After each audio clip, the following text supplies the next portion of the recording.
Wana Yanga wote kongole, nawapa kongole kubwa sana. Jana mmetoa kipigo kizuri wa Coast Union. Hiyo ni sifa nzuri ya klabu kubwa kujionyesha ukubwa wake.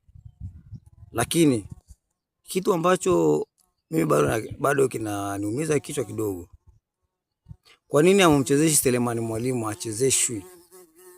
Maana mara nasikia sijui Simba wamezuia sijui nini, I don't know, sijui hebu kaeni mzungumze na wao viongozi wa Simba sijui na viongozi wa nini, mpate mtoto acheze. Yule mtoto wa mkoani Kilimanjaro kwetu nyumbani. Na bado kijana mdogo anatakiwa acheze. Alafu kingine Patrick Israel Mwenda. Tatizo ni nini?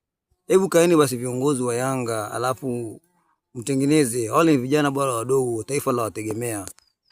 Mimi ni hilo tu. Alafu mashabiki wa spoti wa soka na mashabiki wa Yanga, nawashukuru pia kwa kusubscribe channel yangu, na pia nawaombea Mungu maisha mengi na muendelee kunisupport hivyo hivyo. Thank you very much.